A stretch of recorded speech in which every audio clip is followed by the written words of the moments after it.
Dessa vez, não tinha fumaça bloqueando a porta. Só tinha 3 pessoas, eu acho, no elevador, fumando. Eu sei que não faz sentido, mas continua comigo. E lá estava ele, claro como o dia, enquanto a porta se abria. Reconheci na hora, esperava por ele, desde quando tinha 3 anos. Mike Holloman, meu pai. 090832. Meu pai entrou no elevador, parou bem na minha frente, me encarou, como se olhasse para um reflexo no espelho, como se tivesse entrado numa máquina do tempo. Instantes. Depois ele abriu os braços e me recebeu num esmagamento que valeu por uma vida. Será que dá para um só abraço regenerar a pele do tempo? Cada pedaço, cascudo e calejado, as partes secas, irritadas e irritantes, e tudo que sangra? Meu pai se afastou. Notou a presença do irmão, cumprimentou o tio Mark com um firme aperto de mão, depois o puxou para um quase abraço, igualzinho ao das fotos. Nenhum barulho no elevador, exceto pelas mãos se encontrando e o impacto mudo dos tapinhas nas costas. Não tenho lembranças do meu pai. O chão sempre tentava me fazer lembrar de coisas tipo o papai vestindo a gente de Michael Jackson no Halloween e, depois de pegar doces, ficar subindo e descendo nesse elevador como ele fazendo o melhor moonwalk possível. Mas não tinha o espaço necessário, ele acabava batendo nas paredes. O chão jurava que eu dei tanta risada que peidei e deixei o elevador um fedor só, e até me mijei. Eu só tinha 3 anos e não lembro de nada disso. Sempre quis lembrar, mas não lembro. Não lembro mesmo. Um coração partido matou meu pai. Foi isso que minha mãe sempre contou. E quando era criança, eu sempre pensei que o coração dele tinha mesmo se quebrado. Tipo um coração, ou um brinquedo, ou a gaveta do meio. Mas não era isso que o chão contava. O chão sempre contava que o nosso pai foi morto por ter matado o cara que matou o nosso tio. Contava que ele estava no orelhão, provavelmente falando com a mãe, quando um cara apareceu, botou a arma na cabeça, perguntou se ele conhecia um cara chamado Guy. Não sei o que ele disse, mas esse foi o fim da história. Eu sempre perguntava como o Shawn sabia disso, principalmente toda essa coisa do Guy. Ele dizia que o Buck tinha contado, dizia que o Buck era dono daquela esquina. Foi nessa época que o Buck começou a proteger o Shawn, que tinha só 7 anos. O Buck tinha 16, mas eu também não me lembro disso.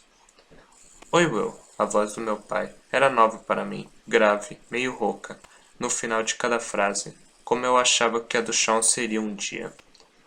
Tá tudo bem? Bizarro falar com o meu pai, como se fosse um estranho, apesar de termos dado um abraço de família.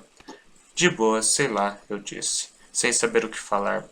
Como você leva um papo com seu pai, se papai é uma palavra tão distante que só de tentar pronunciar, parece que você cria mais um dente e uma segunda língua. Eu queria desabafar, sair contando do chão, da minha mãe chorando, bebendo e se coçando até pegar no sono, do que eu sentia, das regras, tudo isso. Queria contar tudo mesmo naquele elevador, abafado, mas me segurei, porque o Buck, a Dani, o tio Mark estavam olhando, com umas caras estranhas e emocionadas. Já sei de tudo, meu pai disse, respirando fundo. Eu sei, eu sei, eu sei. Tristeza e amor, no tom de voz. Eu respondi dando um nó, no nó da garganta. Eu não sei, eu não sei, eu não sei o que fazer. Enxuguei o rosto com as costas das mãos, os dedos cobrindo os olhos para barrar a água antes que caísse, sem chorar, não na frente do meu pai, não na frente da Dani, não na frente de nenhuma dessas pessoas, não na frente de ninguém, nunca. O que você acha que deve fazer? Ele perguntou. Seguir as regras, eu disse. Como eu tinha dito para todo mundo, igual a você. O papai lançou um olhar para o tio Mark quando lhe perguntou se eu conhecia as histórias do meu pai. Claro, eu disse. Ele morreu num orelhão. O rosto se encheu de preocupação. Meu pai abriu a boca para falar, mas mudou de ideia. Depois mudou de ideia de novo. Não é dessa história que a gente está falando. O que você sabe é como me mataram. O papai explicou, mas você não sabe. Você não sabe nada. 090835.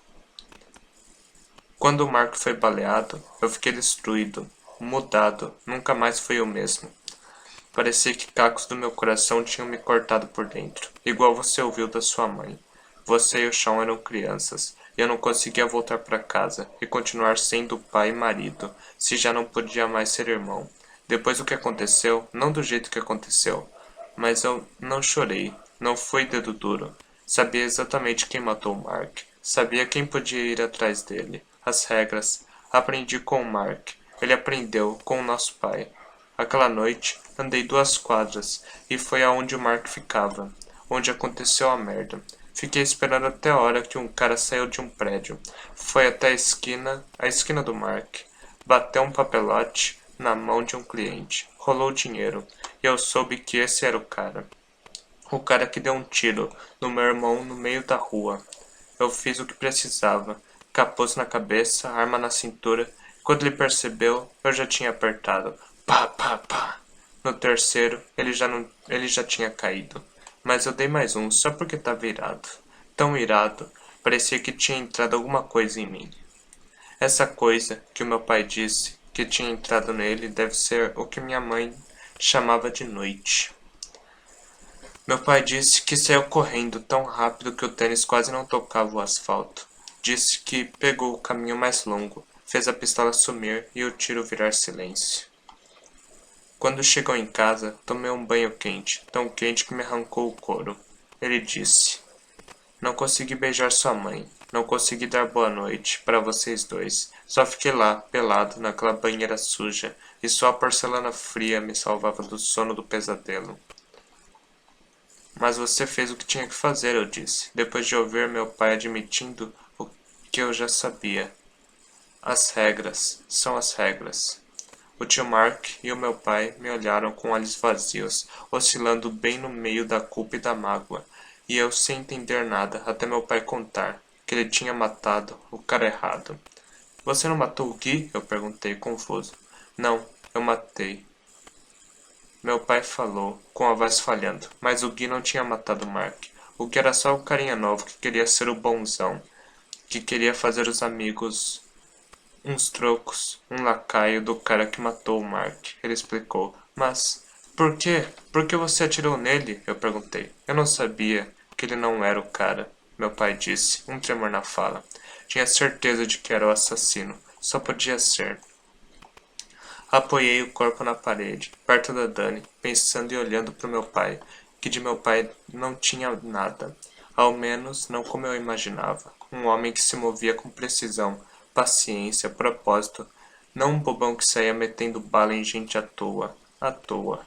Passei a vida toda sentindo falta de alguém que deu mancada. Isso me deixou decepcionado. Ele ficou ali parado do outro lado do elevador, me encarando, e eu não sabia o que ele estava pensando. Talvez que eu era mesmo como ele tinha imaginado. Talvez isso o tenha deixado decepcionado. Pensamento aleatório número 4. Tinha esse negócio que eu sempre via as crianças no parquinho fazendo com os pais. A criança subia nos pés do pai, e o pai segurava o filho pelos braços e andava com a perna dura, tipo zumbi. O filho tinha que confiar que o pai ia guiá-lo pelo caminho, porque o pai conseguia ver o que vinha pela frente, mas o filho, agarrado ao pai, se movia sem ver, e ao contrário. 090837. Daí meu pai tomou a iniciativa, um passo à frente, eu dei o seguinte, aí ele deu mais outro. A gente se encontrou no meio, de novo. Mergulhamos um no outro. Dessa vez o abraço, uma mistura de saudade, com não te conheço, com tô confuso, com vou chorar, com não sei que merda eu vou fazer, ou para que lugar eu vou.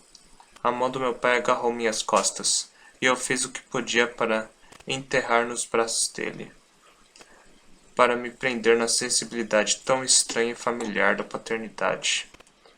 E foi aí que aconteceu. Ele tirou a arma da minha calça e colocou na minha cabeça. Eu pirei. Que isso? Eu disse em desespero. Que merda é essa?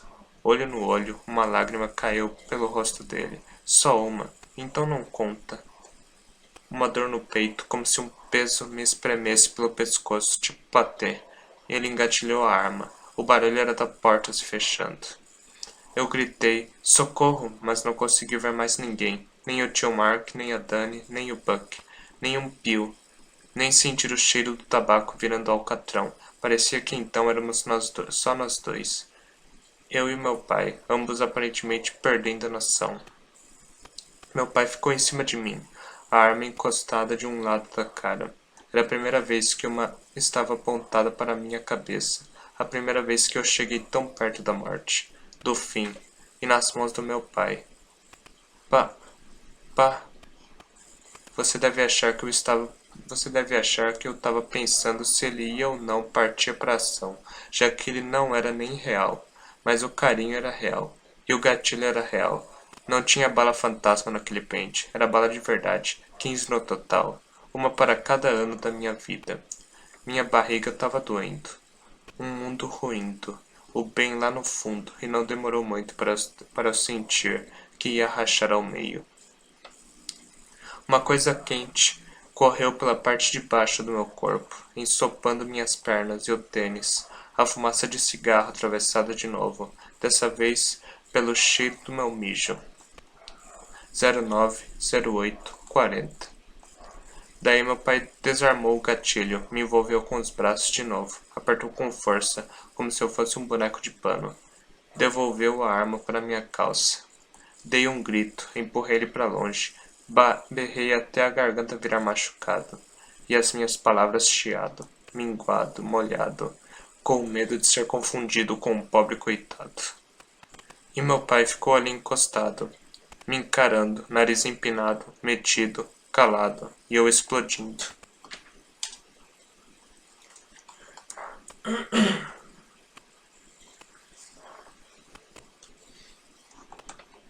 E como nos velhos tempos, o tio Marco ficou ao lado do meu pai, como o irmão faz, pegou o cigarro a mais, aquele que fica atrás da orelha, entregou para meu pai, meio ofegante, me olhando firme. Ele botou o cigarro na boca. O Buck sacou a deixa. Eu me encolhi num canto, torcendo para esse elevador tosco chegar no térreo, para toda essa bosta passar.